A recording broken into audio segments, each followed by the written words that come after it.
ocupado solo para que solo es para utilizarse en aquellos casos en que se subsanan los errores de un texto sin ayuda de testimonios. Después tenemos la dispositio textus, es la fase donde se atiende a grafías, acentuación, puntuación, signos diacríticos, etcétera, con el propósito de resolver estos problemas ortográficos y prosódicos y disponerlos de la mejor manera en una edición final. Después tenemos el apparatus criticus, que es la sección que permitirá al lector rastrear y verificar las decisiones editoriales que la reconstrucción debe para la reconstrucción histórica del texto, el cual se encuentra en distintos manuscritos. Esta transmisión es rastreada a través de los manuscritos más cercanos posibles de un arquetipo perdido.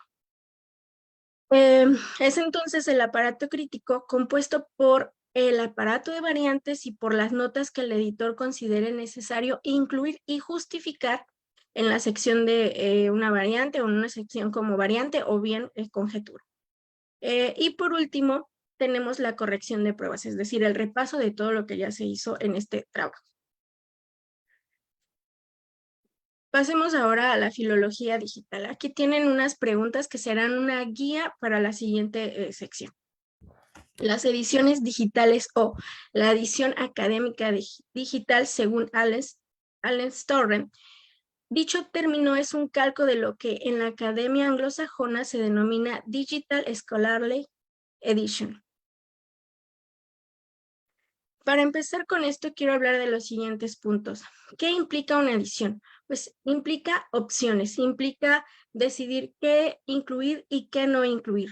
Implica una justificación de la edición, es decir, si es una editio princeps o si es una nueva edición o si es una nueva edición en un nuevo formato, que es este el caso, o, bueno, la justificación de la edición que ustedes o que queramos hacer. Implica también la elección de alguno de los tipos de esta edición. Tenemos, por ejemplo, la edición diplomática, que supone una pura y simple transcripción del texto antiguo y que según nos permitan los caracteres modernos. Tenemos la edición facsimilar, que es solo la reproducción fotográfica del texto. También tenemos una edición sinóptica que consiste en la reproducción simultánea paralela de una edición diplomática y la edición facsimilar. Esto supongo ya lo han de haber visto en algunos sitios que tienen este tipo de ediciones. Y por último, la edición crítica, que por su parte tiene como objeto la reconstrucción del texto original o del texto más próximo a este. Actualmente en la edición tenemos ciertas posibilidades. Por un lado tenemos la versión en papel frente a una interfaz interactiva centrada en el lector, o bien una edición en un sitio estático frente a una edición dinámica, que es la cual es el objeto de estudio para mí. Está también el asunto de la sostenibilidad y presentación. Con la llegada de las ediciones digitales podemos notar un beneficio para nosotros como el público final en el incremento en el acceso a estas ediciones. Antes, por ejemplo, no teníamos acceso a una edición tan fácilmente a menos que la consultáramos en una biblioteca o bien pagáramos por ella. Hablando de la producción de estas ediciones, actualmente también hay una gran variedad de herramientas que nos permiten su elaboración y que son de fácil acceso, sin costos abrumadores, por lo que el beneficio obtenido es mayor al costo económico de producirlas. Solo hablando en aspectos económicos. También tenemos la importancia, bueno, el apoyo didáctico que estas ediciones representan, dada su fácil consulta, se puede, en la didáctica pueden incrementar pues estos apoyos, ¿no? Consultar este tipo de ediciones de una mejor manera. También tenemos la importancia que esto implica para la investigación, dada la estructura y acceso de las ediciones. Vamos a ver más adelante cómo son algunas ediciones ya como un tanto más profesionales para la investigación y cómo estas ayudan en este aspecto. El acceso a estas ediciones digitales nunca antes había hecho de la investigación algo tan, pues no tan sencillo, pero al menos sí accesible. Por último, tenemos el acceso libre, que es en este proyecto para lo que está pensado. Aquí hay que aclarar unas cuestiones. Normalmente este tipo de trabajos tiene una licencia de código abierto que permite redistribuir, pero que nunca debemos olvidar referenciar el texto original. Esto siempre crea la idea de que las cosas, o sea, cuando se dice así, bueno, es acceso libre y así, crea la idea de que las cosas son gratis y dejando de lado que nada es gratis, no es tan simple como eso, ¿no? Sí tienen muchos programas o muchas ediciones este tipo de licencias, pero no solo es tomar las cosas porque sí, o ahí están, las tomo y es gratis, siempre hay que referenciarlas, ¿no? También en este aspecto, este tipo de ediciones se ha creado no en nuestra comunidad, no en México, no en nuestra facultad, pero sí se ha estado creando una comunidad bastante grande para poder trabajar en proyectos de esta índole eh, em, con grandes proyectos, ¿no? No solo una edición chiquita, sino ediciones de muchos folios con un equipo que no necesariamente está en un solo lugar. Y ya vamos a ver eso un poco más adelante. Bueno, los objetivos de mi proyecto es realizar una edición, bueno, aquí están algunos de los objetivos. El primero es realizar una edición digital de Safo. ¿Por qué Safo? Porque es una de las autoras que más comentarios tiene y que estos siguen actualizándose y de la cual además recientemente se han encontrado manuscritos de su obra. Y esto implica mi siguiente razón, que es el reto que esta autora representa. Tan es así que no se había hecho una edición crítica de ella que superara la edición de Eva María Boyd de 1971 hasta este año, hasta el año 2021, que se publicó la edición de Camilo Neri, ¿no?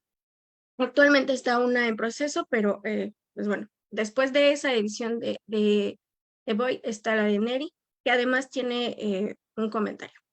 Siguiendo en esta línea, al ser Safo una autora que su obra ha sido reconstruida a partir de textos de otros autores, representa un reto aún mayor al tratar de realizar el proceso de una edición crítica. Y la primera dificultad que se presenta es tratar de construir un esquema código de su obra de Safo.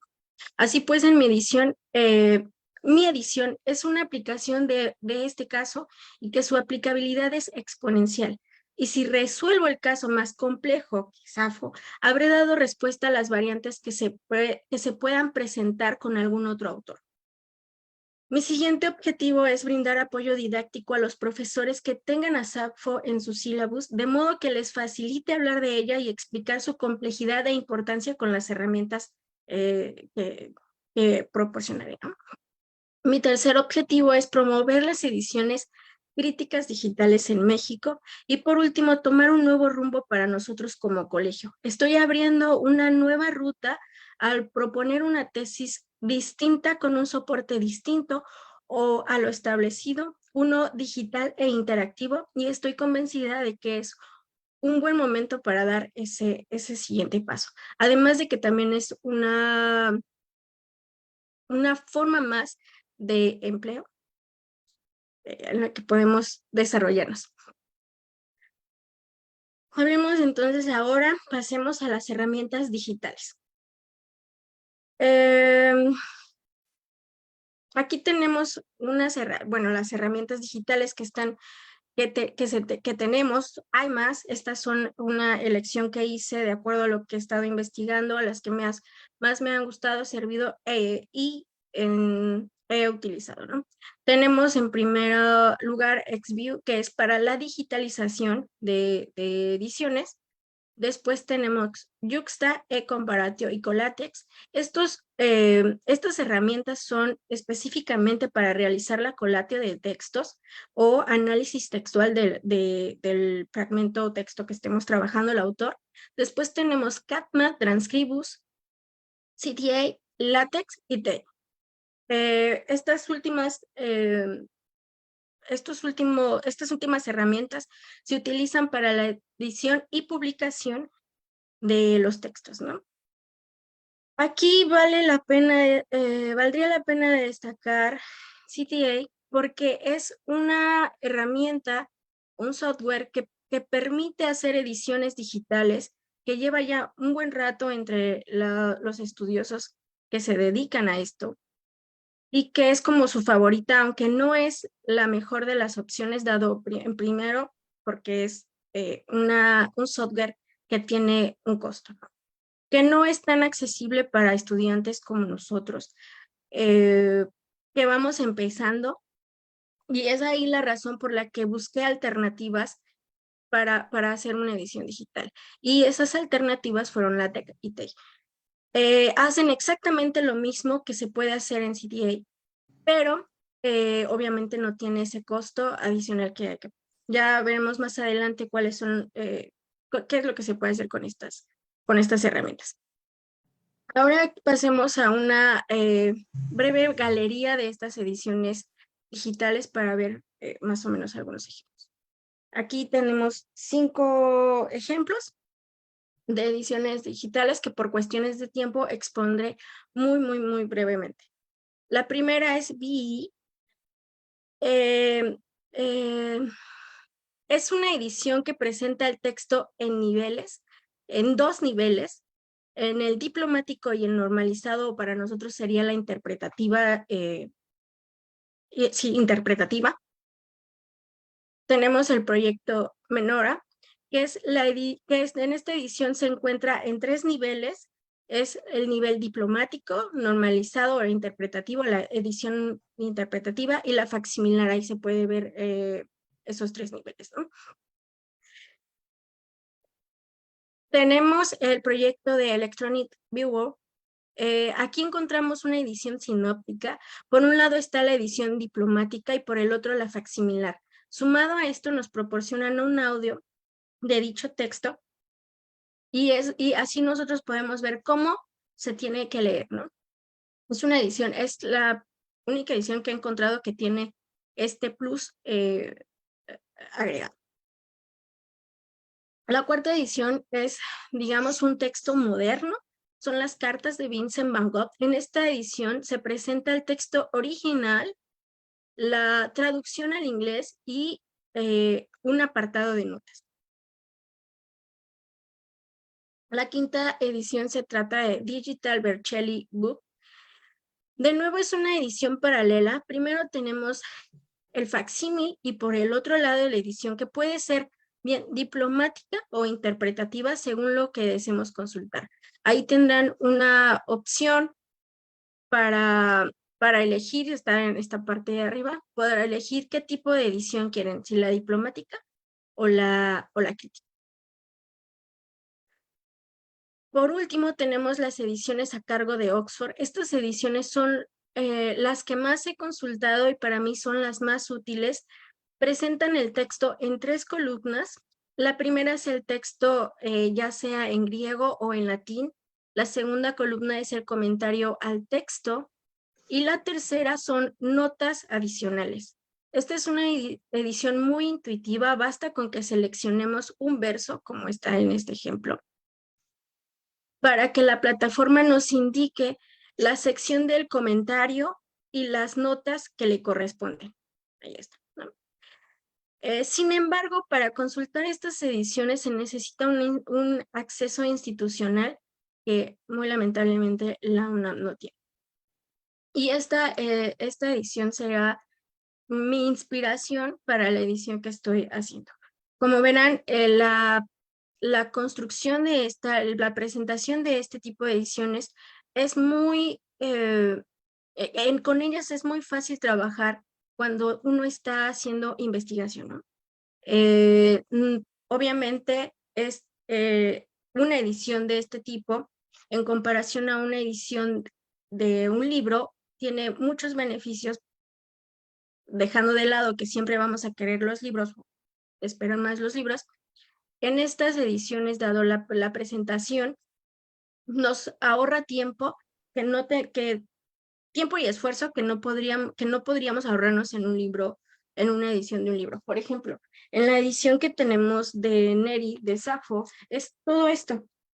Entonces, Primero está, como ya sabemos, los textos en la lengua original, luego las notas o los comentarios, luego las traducciones. Entonces, ir de un lado para otro con un libro de este tamaño es un poco difícil, que en ediciones como este tipo, pues nos ahorran ese tiempo.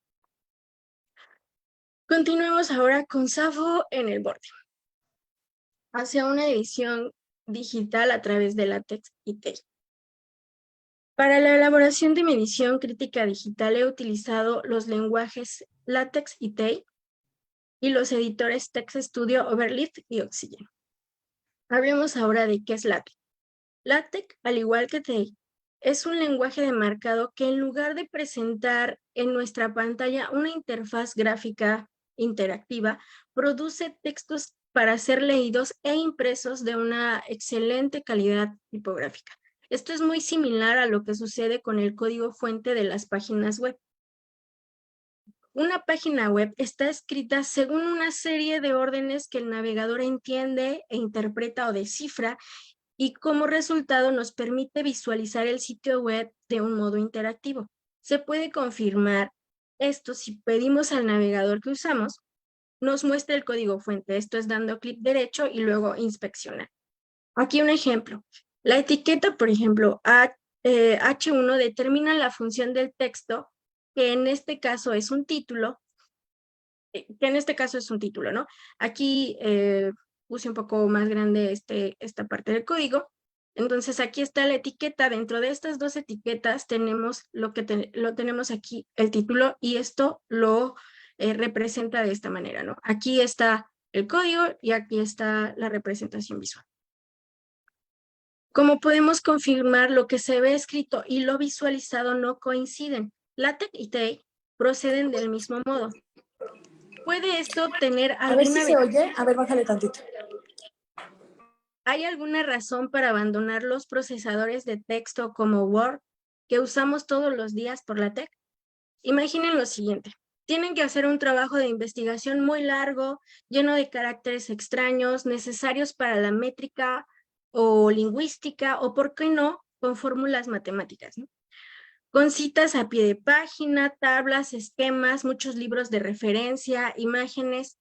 Imaginen que tienen que editar un documento de más de 1000 páginas dividido entre 50 o 70 archivos más pequeños. ¿Cómo hacer un índice a partir de estos 70 archivos? ¿Cómo proceder para que el programa editor no haga cosas extrañas e irreversibles? ¿Cómo saber si las comillas que han abierto ya fueron cerradas? ¿O cómo evitar que haya cambios de fuente o de formato indeseables que todas las páginas tengan los mismos márgenes, por ejemplo? Para estos casos, los procesadores de texto para oficina dejan mucho que desear en cuanto a las más elementales necesidades tipográficas que la investigación requiere.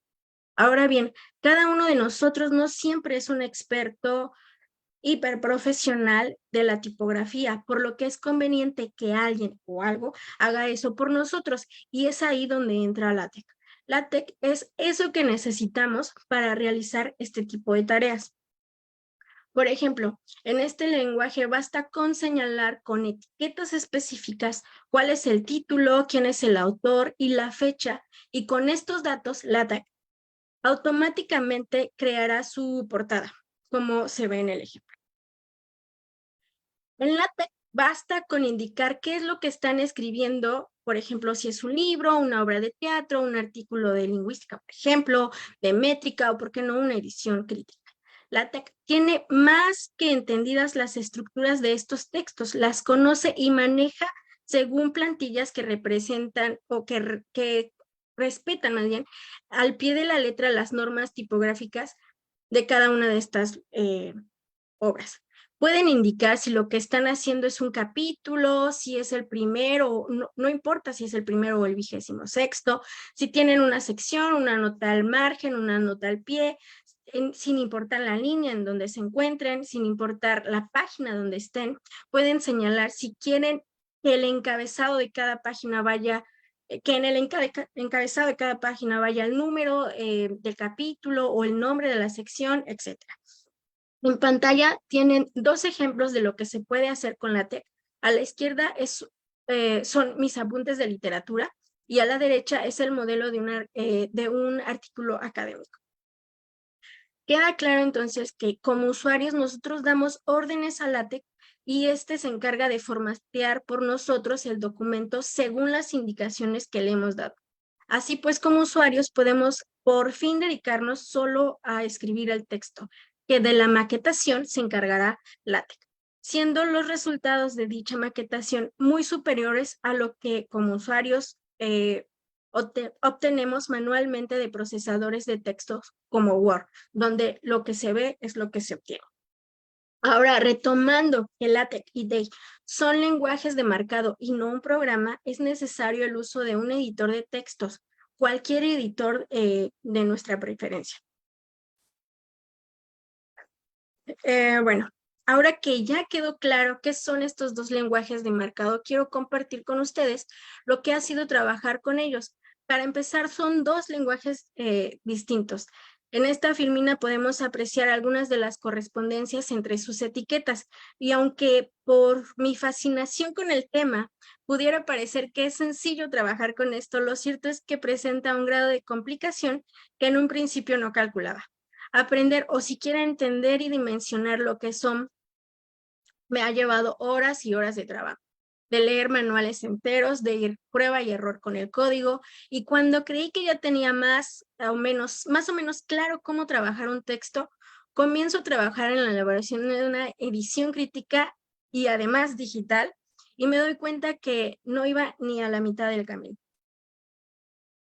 Este es un fragmento de mi edición. He comenzado con el fragmento 1 de Safo porque es el único fragmento en el que la mayoría de los estudiosos están de acuerdo en que se tiene completo. He puesto algunas indicaciones que vemos en pantalla. Aquí se puede notar que he dispuesto dos tipos de aparato. El primero es el Testium de testimonios y el segundo es propiamente el aparato crítico. En él encontramos en azul los lemas y en rosa las variantes al texto o conjeturas.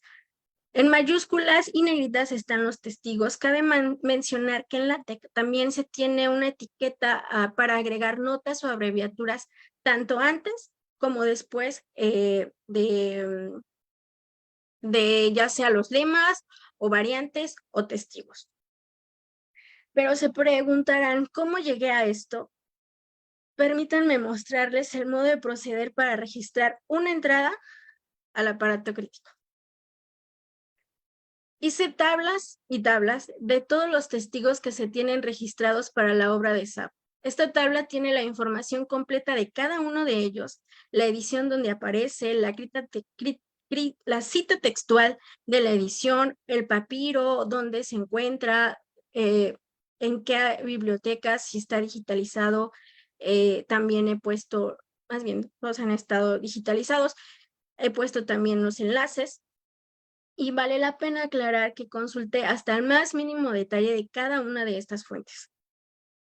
También hice una tabla de cada una de las etiquetas que este lenguaje como LaTeX o ya sea TeX requieren para registrar un aparato crítico o un testimonio o un manuscrito según sea el caso, ¿no? Hice el mismo procedimiento para entender y aprenderme cómo registrar un aparato crítico. Estas son las tablas para registrar el aparato crítico. Solo es un pedazo, son muchas más tablas. Acá es para registrar una tabla para registrar los testigos, es decir, los manuscritos o papiros. También hice tablas que se ven obviamente muy pequeñas, pero aquí tenemos un acercamiento a una de ellas, ¿no? Esta es para el aparato crítico. Quiero pasar a un ejemplo de estas etiquetas que uso en varios lenguajes para la elaboración del aparato crítico, que es, digamos, la esencia o el alma de la edición crítica. Para registrar un lema y lectura del texto, la etiqueta en ambos lenguajes es up. Aquí podemos ver, este es el inicio y el término de esta etiqueta. Aquí también, este es el ejemplo de Safo. Dentro de ella puedo agregar otras etiquetas que necesito según sea lo que quiera registrar, ¿no? Ya sea si el aparato necesita indicar algún testigo como un manuscrito o un papiro o un estudioso o alguna otra edición consultada. Para ello tenemos, por ejemplo, la etiqueta WIT, que es para registrar en ambos casos, para registrar los testigos. Tenemos la etiqueta para una fuente, tenemos la etiqueta LEM, que es el lema, tenemos la etiqueta RDG, que es para indicar la variante que contiene más bien el texto atestiguado por un manuscrito que se encuentra en una edición impresa temprana, por ejemplo, pero que el editor considera insatisfactorio o corrupto. Esa es para indicar eso. Y entonces, es así como tenemos, una vez registrada toda esta información, ya el resultado será el que ya les he mostrado. Ahora pasemos al resultado en TEI. Este es mi avance hasta el momento. Como pueden ver, la estructura se asemeja un poco a las ediciones de Oxford. Esa fue siempre mi inspiración.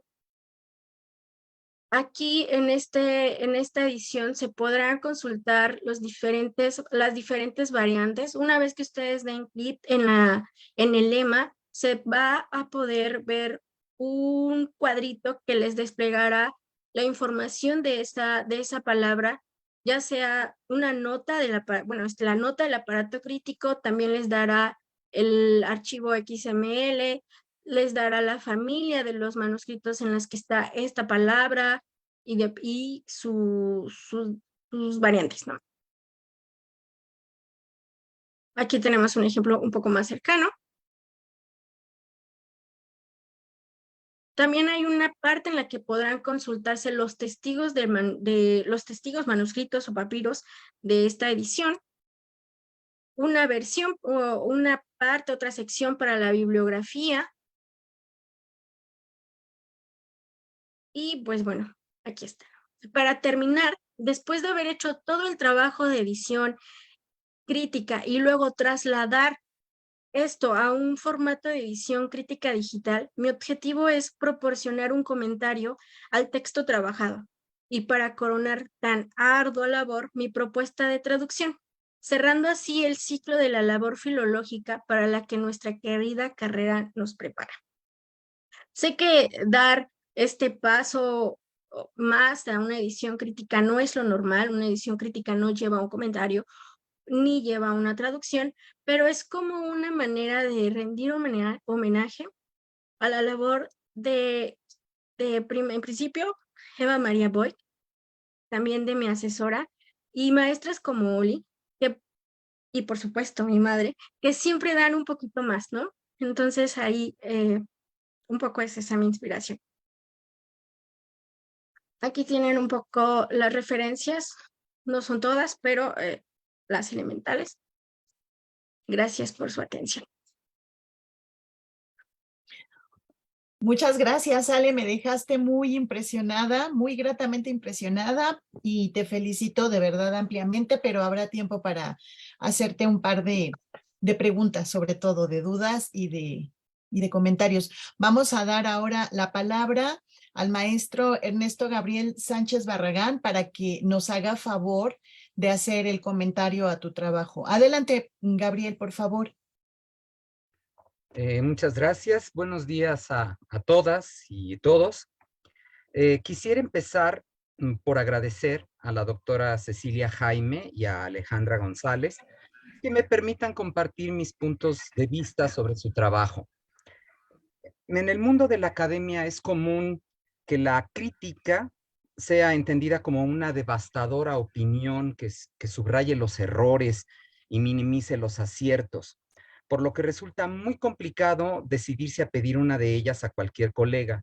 Normalmente nos hallamos a la defensiva en este aspecto, y eso es cuando ya tenemos alguna experiencia. Pero cuando estamos por titularnos y no fuimos uno de esos estudiantes que desde el inicio de la carrera ya se contaba entre las filas de los filólogos del mundo, pues animarse a solicitarla ya es de por sí un triunfo. Por ello, de nuevo, mi agradecimiento.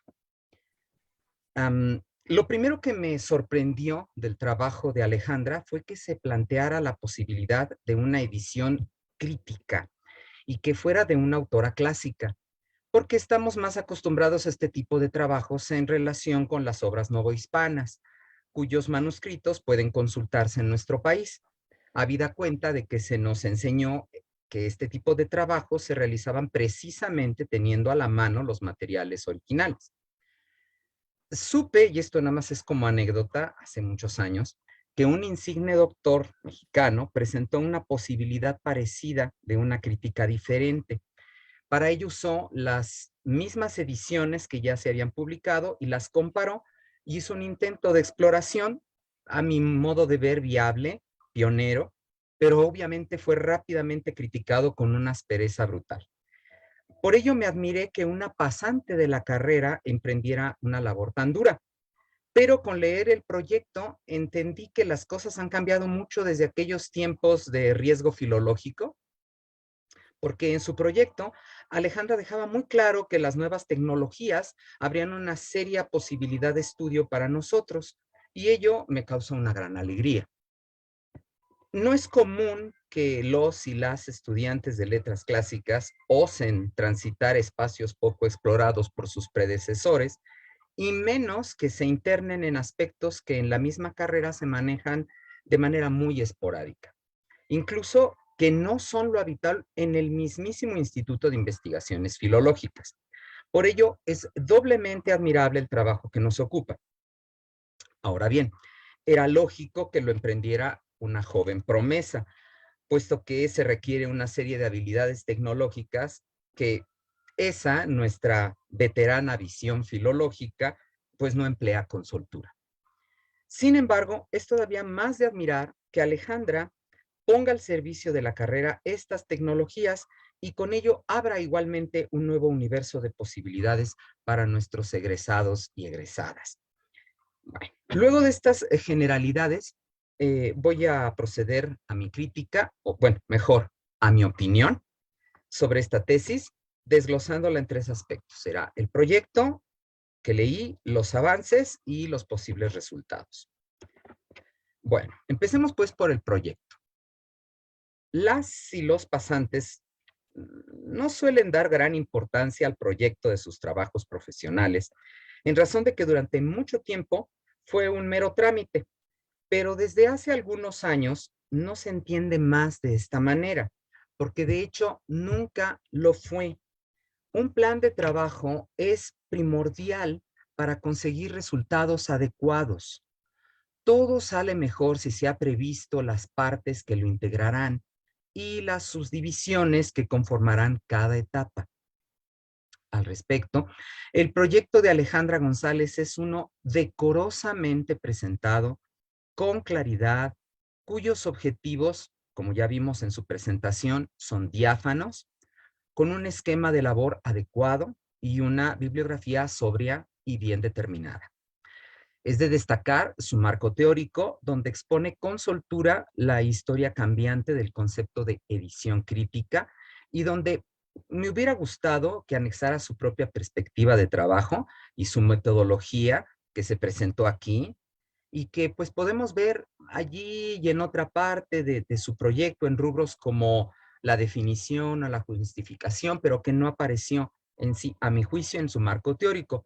Ello quizá porque, como pudimos observar en la presentación realizada, pues es un trabajo sumamente arduo y puntilloso. Quizá, y estoy elucubrando, ya me dirás, Alejandra, si esto es así, todavía no contemplaba el amplio panorama al que se enfrentaba pues, cuando realizó el proyecto. De manera especial, y quizá como el único pero que yo hubiera puesto en su proyecto, que por demás es atractivo y novedoso, como deberían ser, de hecho, las piezas con que se plantea obtener un título o un grado, es el referido a las hipótesis. Dada la naturaleza de la tesis que nos ocupa, considero que no habría una hipótesis como tal, porque no hay una suposición a lo que se puede encontrar en esta labor. y más adecuadamente queda circunscrito a un sentido de objetivo por conseguir, que son muy bien expuestos por Alejandra. Siempre he tenido cierto conflicto con la cercanía entre el concepto de objetivo y el de hipótesis, que parecen tocarse, pero que son, siempre según mi juicio, dos aspectos harto diferentes. Y por ello, no todo trabajo profesional conserva ambos, como es este el caso. Pero fuera de este detalle mínimo, creo que no hay más que señalar a la propuesta de Alejandra. Ahora, paso al aspecto de los avances, lo que hemos podido ver aquí en su presentación. Considero que luego de atender a esta, que fue su labor y que nos ha expuesto Alejandra, a mi juicio muy claro ahorita, no cabe la menor duda de que se ha planteado y viene trabajando con ahínco en una magna empresa que se antoja harto novedosa y a la vez sumamente complicada. Conocer y manejar las diversas herramientas del quehacer cibernético ya es de por sí un reto para la mayoría de nosotros, pero llevar esto a un nivel de empleo en un área que no se ha destacado precisamente por seguir el ritmo acelerado del universo tecnológico es todavía más complicado.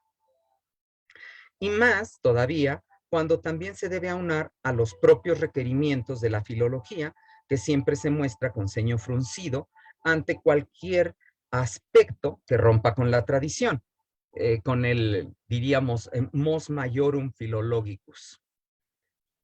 La sombra ominosa de la regla de los manuscritos no creo que esté del todo salvada. Pasará tiempo antes de que estas ediciones digitales sean totalmente aceptadas, por lo menos en México. Siempre van a arguir, a mi juicio, cosas como que un facsímil no puede permitirnos reconocer con claridad un signo o cosas por el estilo, porque suelen tener esta visión mucho en la filología. Por ello, considero que este trabajo pionero es de gran valía precisamente porque se toma el riesgo de hacerlo. Y reitero su valor porque es permitir a estudiantes no europeos o con los medios económicos suficientes para emprender una estancia en aquellas tierras, que sugieran lecturas a piezas antiguas y que se arriesguen a dar sus ideas con respecto al empleo de un sentido semántico en consonancia con otras variantes como la métrica, la historia del empleo de la palabra o la simple tradición de cómo se ha traducido a lo largo de los años en las diversas lenguas.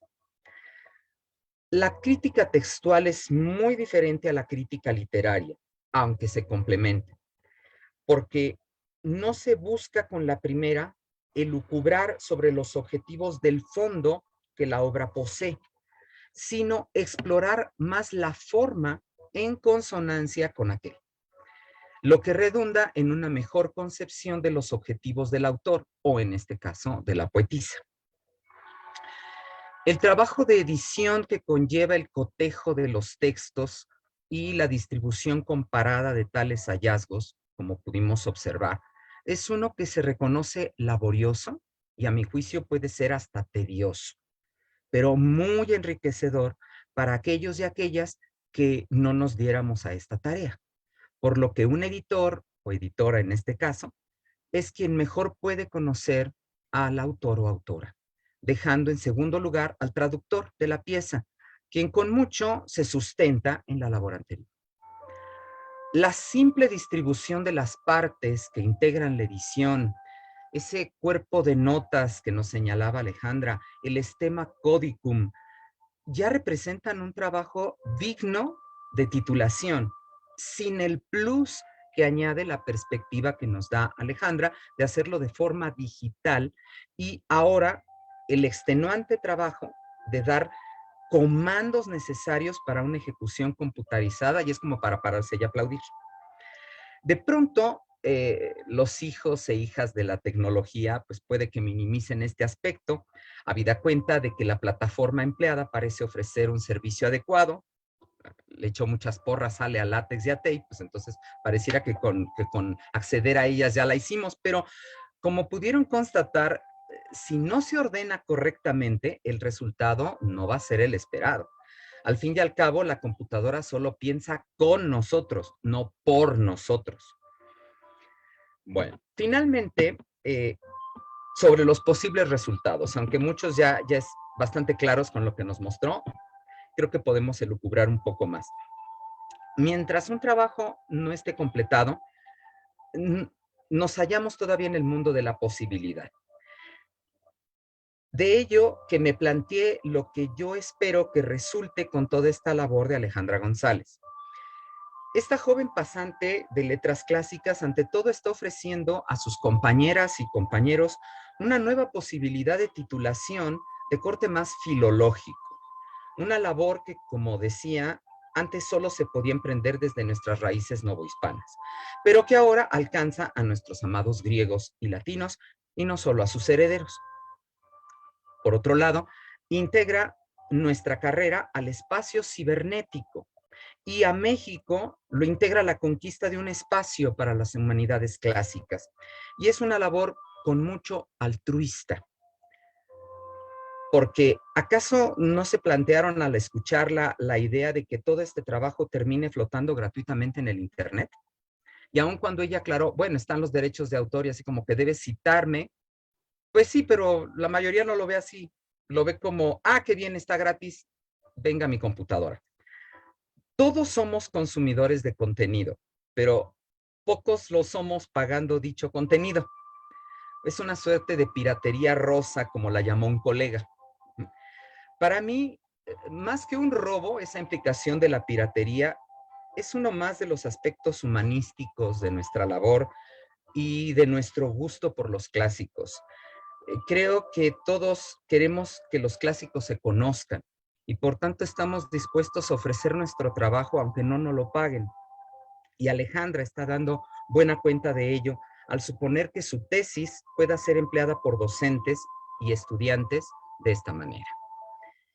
Con todo, considero que ella también está dotando a nuestras alumnas y alumnos con una nueva área de trabajo, porque muchos de los viejos docentes que no nos consideramos capaces de enfrentar esta fatigante empresa de horas frente a la computadora, o como les decía a mis alumnos, horas nacha, para obtener una mejor presentación de la que nos ofrece Word, creo que estaríamos dispuestos a pagar porque alguien no lo hiciera. ¿Sí? Safo es una de las figuras más queridas y exploradas a lo largo de los milenios. Nadie parece quedarse inmune ante sus palabras y busca dar su opinión al respecto de ella, al respecto de su labor poética, de sus gustos y hasta de sus preferencias. Pero pocos lo han hecho desde las palabras mismas de la poetisa. Pues ella es una voz que se pierde en medio de la elucubración ideológica de diversa índole. Entonces, Safo en el borde es una contribución valiosa a la universidad que le dio alojamiento a Alejandra y la dotó con las herramientas de conocimiento y destreza para hacer de su vida una contribución a la misma UNAM, a su país y a la humanidad. Así que felicidades, Alejandra. Y gracias a todos. Muchas gracias, Gabriel. Tengo también algunas reflexiones que compartir con ustedes gracias a tu comentario, pero primero, vamos a dar ahora la palabra a la asesora de esta hermosa tesis, que es la doctora Cecilia Jaime. Adelante, Ceci. Gracias, Leti. Bueno, en primer lugar, muchas felicidades, Ale. Lo hiciste excelente, se nota que preparaste cada palabra que dijiste, ninguna palabra fue gratuita, la presentación estaba hermosa ya la semana pasada y todavía la perfeccionaste mucho más y eso da cuenta del nivel al que trabajas, ¿no? Y bueno, Gabriel, muchísimas gracias por comentar, por darnos este tiempo, por también ofrecernos la semana pasada para un primer acercamiento, para que también Ale pudiera pues mostrarte el trabajo y le sirvió a ella mucho también para todavía mejorar en esta presentación por todo lo que mencionas en tu comentario y por esta pues delimitación tan clara que haces de las observaciones al trabajo de Ale, que también nos sirven mucho para ir avanzando con pasos más seguros. Bueno, yo tengo unas palabras muy breves. Me parece que Ale también aquí está en el borde, no solamente Safo como alguna vez Arquíloco, ¿no? Sino que Ale también se está posicionando en ese borde y es un borde, como todos, peligroso, ¿no? Y estás haciéndolo con pasos muy sólidos. Me parece que justamente creo que este trabajo es uno de los ejemplos por los cuales la universidad está quedando un poco, se está quedando un poco anacrónica, está siendo un poco retrógrada cuando pretende, pues, respondiendo a los fantasmas un poco de la falta de ética profesional de ciertas personas, pretende que los trabajos de titulación ahora del alumnado, pues, sean sometidos a programas de detección de plagio. En vez de ver hacia adelante, está un poco actuando de una manera quizá torpe, porque este trabajo que tú realizas, sale que se posiciona en el borde, que ni siquiera es lo que estábamos diciendo. Bueno, ¿qué le vamos a dar a los lectores cuando ya tengamos el sínodo, cuando tengan que revisar la tesis? No les vamos a dar una tesis impresa, ¿no? Les vamos a dar, a lo mejor les mandas un link que los lleve a una página en la que puedan ya navegar y ya ver las posibilidades que tiene tu trabajo, ¿no? Que puedan ver cómo de una palabra se despliegan todos los comentarios.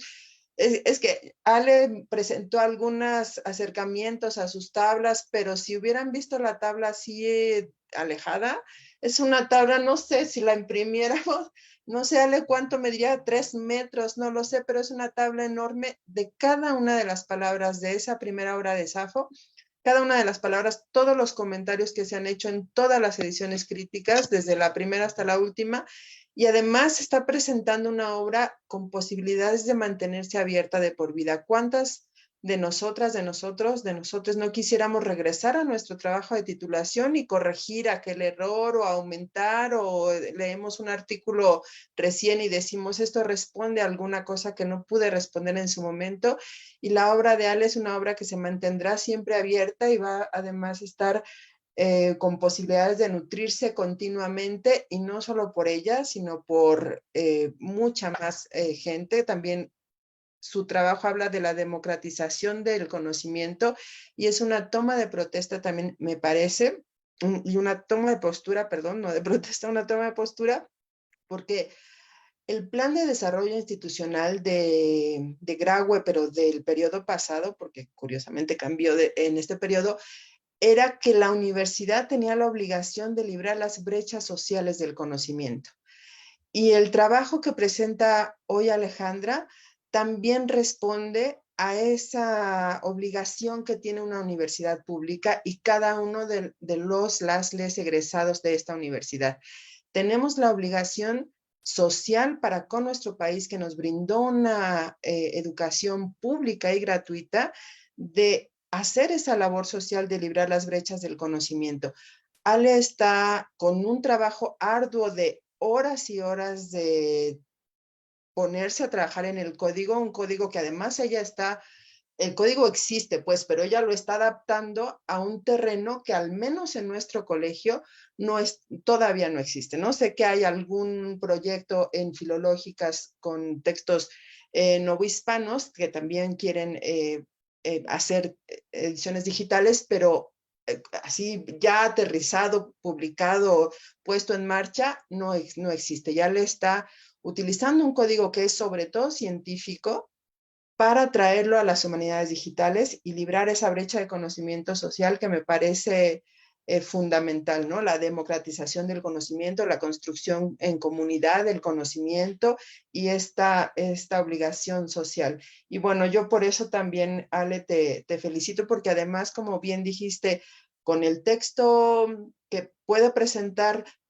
la mayoría de los posibles retos a las que las ediciones digitales se van a enfrentar, los está resolviendo. Y no es que se quede en Safo su trabajo, sino que ya habiendo resuelto Safo, pues básicamente nos dejas el camino andado para después vaciar cualquier texto en una estructura que tú nos has regalado para continuar avanzando en este trabajo, ¿no? Y bueno, pues muchísimas felicidades, Ale. Bueno, Ale, seguiría ahora que tú hicieras la réplica des respuesta a los comentarios que te hicieron tanto el maestro Sánchez Barragán como la doctora Cecilia Jaime.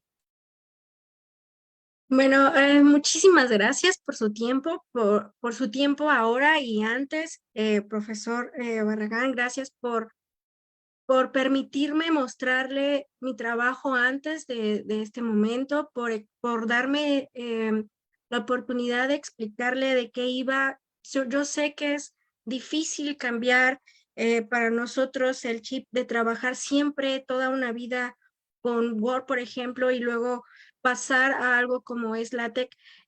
Para mí ha sido muy complicado, muy emocionante, pero muy complicado.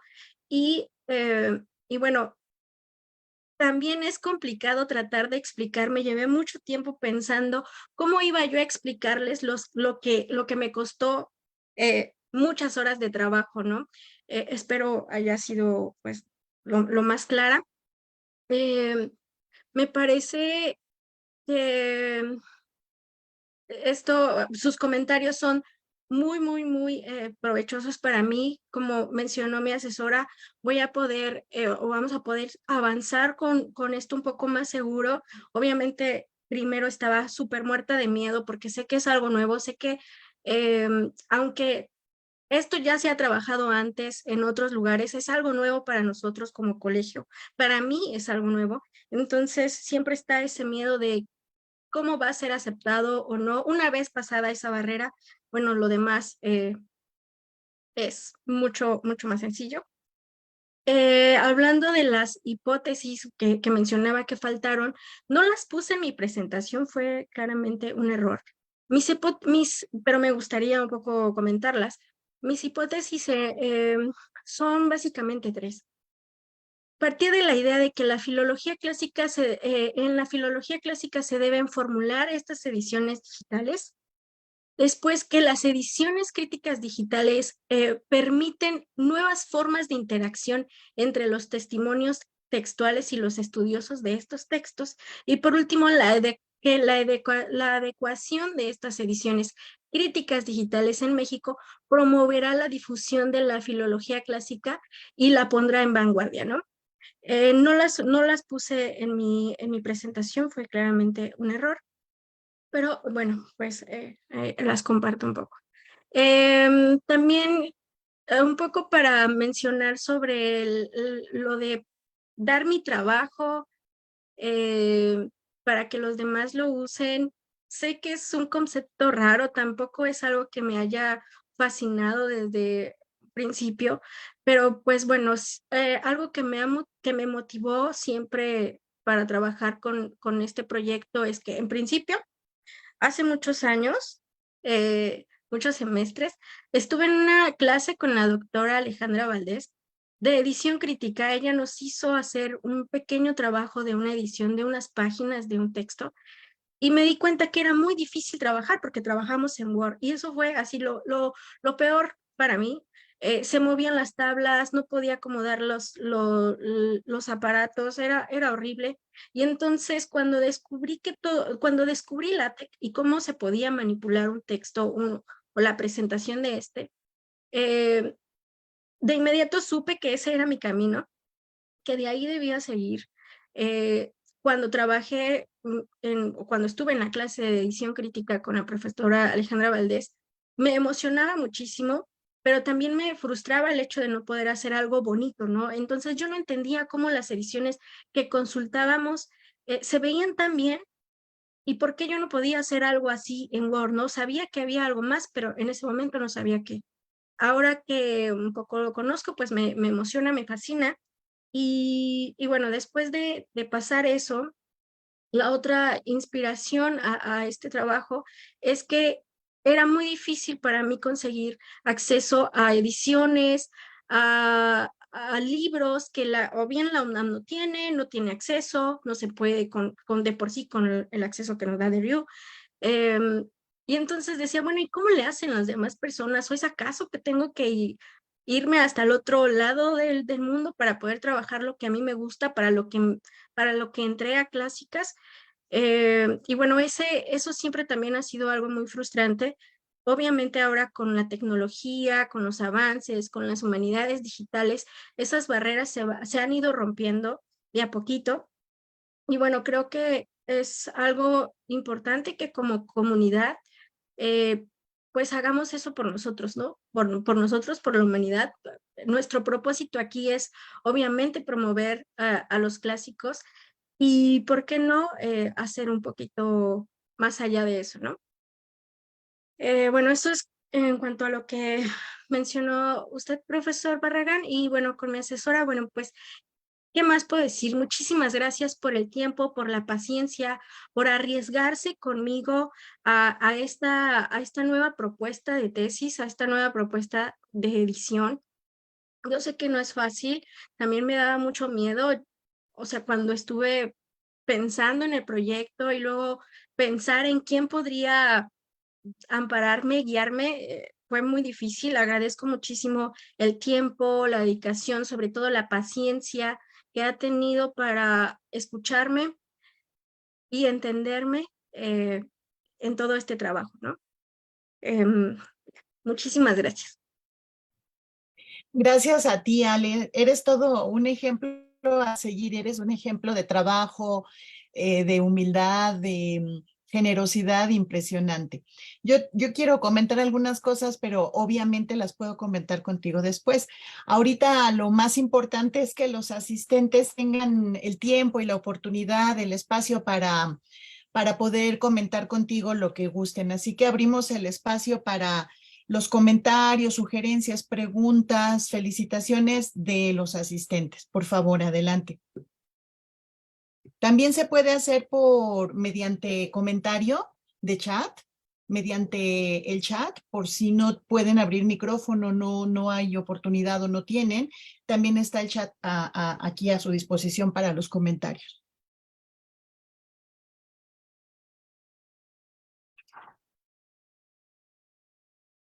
Tal vez Mari, exacto. Adelante, Mari. Sí, yo, gracias. Ay, primero que nada, Ale, una felicitación de verdad de todo corazón. A mí siempre me ha gustado tu trabajo porque, lo voy a decir con toda claridad, veo en él inteligencia, pero también un gusto por la belleza.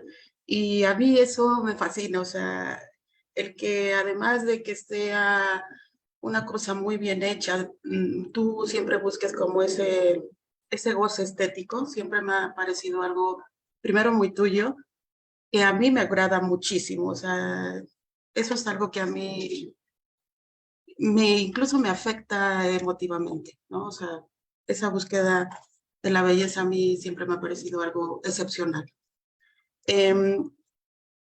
Lo que querría preguntarte para jugar un poco como a la mala, un poco a la mala, es, a ver, Ale, ¿cuál dirías tú que es la diferencia?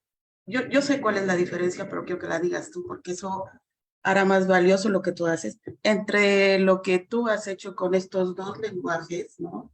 Que no es fácil para uno, para quien no lo tiene muy claro, trabajar con los lenguajes, cualquiera que estos sean, y los lenguajes computacionales en particular, es complicado, porque uno dice, ah, ya está, y va a salir lo que uno quiere, y luego resulta que no sale lo que uno quiere. Y entonces hay que volver a programar todo y estar pensando y demás. Lo que yo quisiera saber es, ¿cómo hiciste? ¿Se empalman estos dos lenguajes o funciona cada uno por su lado? ¿Cuál sería la diferencia entre lo que tú haces y Classical Text Editor? Yo ya sé cuál es la diferencia, ¿no? Pero yo diría, a ver, Ale, compro Classical Text Editor y va a ser algo diferente de lo tuyo o no. Segundo, eso, ¿no? O sea, ¿cuál es la diferencia entre lo tuyo y como programa, no como la tesis de SAFO y demás, que a mí me parece que lo que tú haces, ¿no? Es decir, además de la edición propiamente dicha, que además pongan la traducción, me parece que eso supera obviamente a Classical Text Editor, ¿no? La siguiente cosa que quería preguntarte, o más bien enfatizar, es justamente qué bueno, Ale, que tú sí te diste cuenta de qué desdicha es Word respecto a las notas, aparatos críticos. Si quiero, esto que tú dijiste, ¿no? Va a quedar abierto y eso es genial porque cualquier cosa nueva que llegue, la metes y, no, y ciertamente que se tiene que mover porque se tiene que mover, ¿no? El aparato crítico, las notas y demás, pero es todo un avance respecto a volver a poner todas las malditas notitas una por una y estar moviendo, ¿no? Pero bueno, la verdad es que yo aprecio mucho tu colaboración en el ámbito de la edición. Yo sí pagaría por lo tuyo, Alejandra, pero así a ojos cerrados, ¿eh? Muchísimas gracias por tu trabajo y te dejo. Bueno, pues muchísimas gracias por los comentarios. Muchas gracias por la confianza en mi trabajo. Siempre eso es muy lindo, anima muchísimo porque obviamente esto siempre lleva muchas horas de trabajo, mucho estar pensando al final edición, qué poner, qué no poner, por qué sí, por qué no. Pero bueno, gracias por eso. En cuanto a las diferencias con Classical Text Editor, pues bueno, obviamente este es un software, ya les dije, es algo que ha sido muy conocido, que es muy, es como algo favorito para los que trabajan ediciones críticas. Obviamente este software también genera los aparatos de notas, también puede controlar automáticamente las líneas, también tiene la capacidad para poner los textos paralelos, para poner tantos aparatos críticos como querramos. Y adicional a esto, bueno, trabajar en este software es como trabajar en un Word viejito, porque la plataforma ya está viejita, ya no es algo novedoso, es trabajar en un Word viejito y también lleva tiene su grado de complejidad de saber qué herramientas ocupar, cómo ocuparlas, cómo consignar los testigos, cómo consignar los aparatos. O sea, tampoco es tan sencillo, tampoco es como trabajar en Word. Sí parece Word la plataforma, un Word viejito, muy viejito, pero tiene su grado de complejidad. También puede, en este Classical Text Editor, también se puede exportar lo que uno hace a un PDF, a un HTML, porque da ese código. También genera el tape, pero la diferencia entre trabajar con Classical Text Editor y LaTeX y tape, en principio, es el costo. El costo, porque este editor, este software de Classical Text Editor, tiene un costo que hay una versión gratis, y uno puede trabajar en ella. Pero cuando quiere imprimir lo que ya lleva, aparece ahí la marca de agua, ¿no? Obviamente eso no podemos entregar un trabajo así, pero cuando uno quiere pagar por él, el costo me parece que es arriba de los $300. Si uno es estudiante y explica, bueno, ¿cómo se dice? Da las credenciales de que es estudiante, puede tener un descuento, pero aún así son como 220 o algo así dólares por el software, ¿no? También hay una parte de suscripción que viene siendo 150, tampoco es algo tan fácil de obtener para un estudiante. Entonces, esa es la principal diferencia. Con LaTeX eso no se tiene que hacer. O sea, uno no tiene que pagar por eso ni por LaTeX ni por TeX.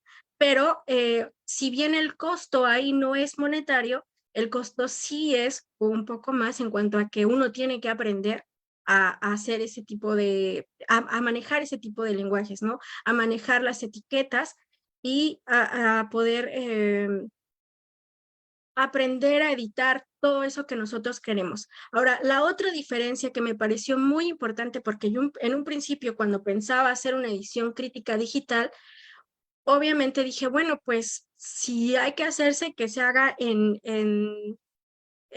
Classical Text Editor, ¿no? estaba así como súper dispuesta a ahorrar y comprar la licencia o el software para poder trabajar lo que yo quería hacer.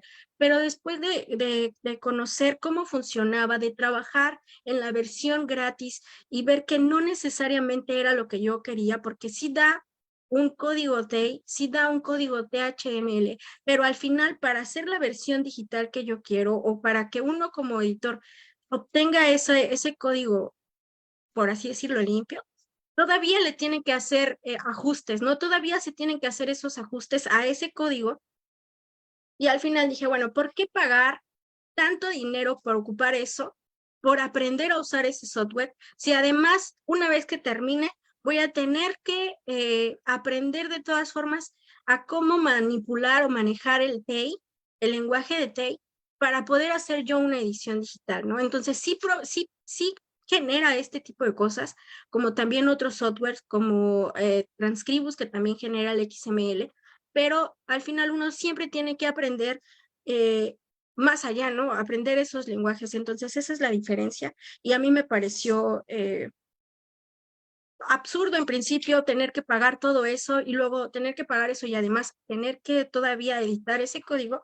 Dije, bueno, pues lo mejor es aprender, porque además con Classical Text Editor obviamente no está ahí el factor LaTeX. Entonces, LaTeX ya es como un adicional para mí para siempre. O sea, después de trabajar en eso, ya no quiero regresar a un Word porque lo que se obtiene ahí está bien feo, ¿no? Es horrible. O sea, no, después de ver cómo es el proceso y cómo se termina un resultado en LaTeX, no tiene comparación con lo demás, ¿no? Y bueno, ahí la respuesta. Espero haber sido clara. Gracias, Ale. Voy a leer dos comentarios más para poder cerrar. Voy a pedirles mucha brevedad, porque aquí tienes un comentario de Andrea Lara. Andrea, gracias por asistir siempre que puedes a estas participaciones. Dice Andrea que es una excelente propuesta para todos aquellos estudiosos de las lenguas clásicas. Gracias por dicha herramienta. Solo tengo unas dudas. No me quedó muy claro cómo acceder a las plataformas. ¿Será posible que podamos tener una especie de tutorial para acceder a ellas? Pues luego, vale, si te da tiempo. Me quedó claro que no tiene costo, pero se tiene que acceder desde una cuenta. Espero haber sido clara en mis preguntas. Gracias de antemano a los organizadores por este espacio tan increíble y enriquecedor. Ale, si quieres dar respuesta, pero también te leo el comentario de María de Jesús Tinajero, que tiene un trabajo, está haciendo edición crítica. Ella no la quiere llamar crítica, pero yo pienso que se tiene que armar de valor. Dice Mari, wow, muchísimas felicidades, estoy sumamente impresionada con tu trabajo, sin mencionar que tu presentación quedó preciosa. Enhorabuena por tu valentía y el gran trabajo que haces. Acabas de abrirme un mundo y te aseguro que se lo abriste, ¿eh? Te aseguro. Y adelante, Ale, con tu breve respuesta.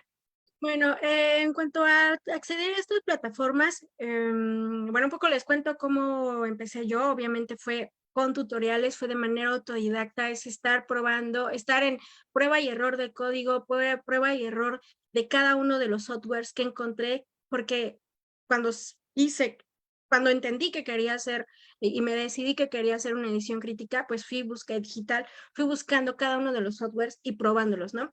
Entonces, sí, en algunos uno se baja el software cuando son de acceso libre, entonces a veces la mayoría tiene manuales y eso se trata de ir leyéndolos, de ir entendiendo cómo funciona. De verdad se lleva muchísimo tiempo. Aprender cómo funcionaba Classical Text Editor me llevó mucho tiempo porque tampoco es tan sencillo, es abrumador. Y eso, ¿no? Entonces, en algunos editores también o cosas que he usado, lo que he usado, se requiere de una cuenta, pero eso es igual como registrarse en Facebook, en Twitter, lo que sea, uno crea la cuenta y ya está, ¿no? Y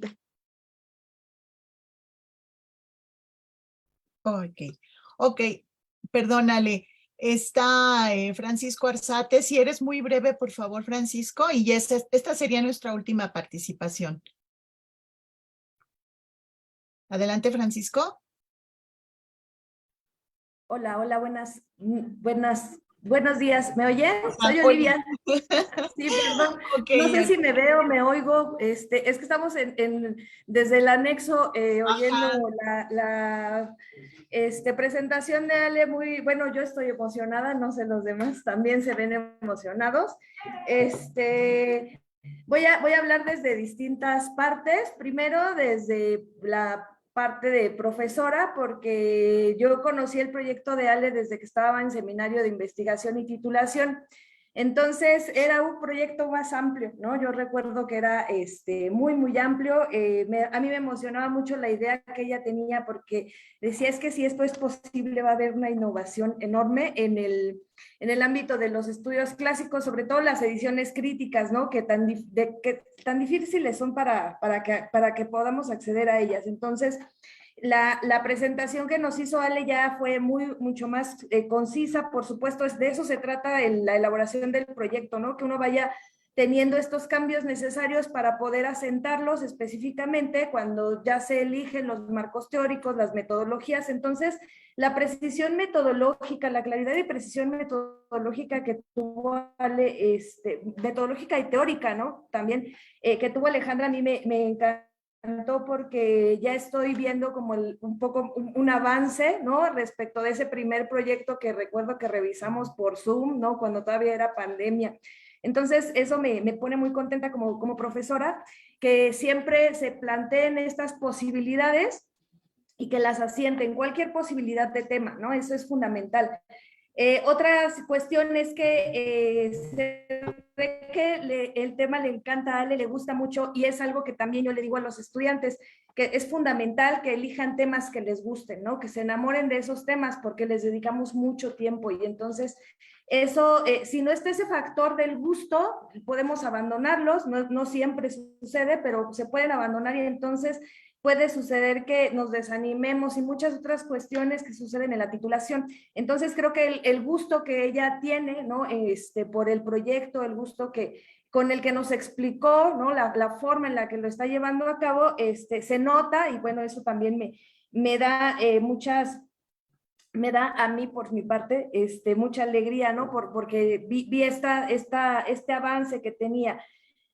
Entonces, bueno, también, pues, por supuesto, como colega, porque Ale me auxilió bastante en mis clases de paleografía, ¿no? Paleografía y fondos documentales antiguos de Nueva España. Entonces, como colega me enseñó también muchísimo, ¿no? Me decía, es que podemos innovar acá y hacer esto y utilizar tal programa. Entonces, creo que esta capacidad de adaptarse a las nuevas tecnologías es lo que se necesita y que lo oigan todos los alumnos, ¿no? ¿Qué es lo que se necesita? No quedarnos solo en el papel, que es fundamental porque nos siguen gustando los libros impresos y está muy bien, pero también tenemos que pues, reconocer que estas tecnologías tienen otras ventajas, ¿no? Entonces, todo esto que Ale nos ha estado mostrando, pues es solo un pequeñito avance, porque puede haber mucho más, ¿no? O sea, otra de las cosas que también me gustaría mencionar es eso, que todas las disciplinas avanzan en relación con las aportaciones que hacemos nosotros, ¿no? Los profesores, los investigadores, los alumnos, y si nosotros no hacemos aportaciones, no innovamos en cualquier campo, pues no vamos a poder avanzar disciplinarmente. Y en este medio tecnológico, pues es fundamental, ¿no? Porque no es que luchemos contra él, sino que unifiquemos todos los conocimientos y los adaptemos. Y bueno, ya para finalizar, pues como amiga, le mando un gran abrazo a Ale y la felicito. Gracias. Muchas gracias, Oli. Muchas gracias, Ale. Y muchas gracias a todos. Fue una sesión muy hermosa, muy interesante, muy aleccionadora. Y pues los invitamos a nuestra siguiente sesión. En breve les daremos la información. Y pues creo que Ale se merece finalmente un aplauso y muchos corazones. Así que pues yo se los doy aquí. ¿Cómo va? Muchísimas gracias a todos por su tiempo. Gracias a ti. Cuídate mucho, cuídense mucho todos y nos vemos en la próxima.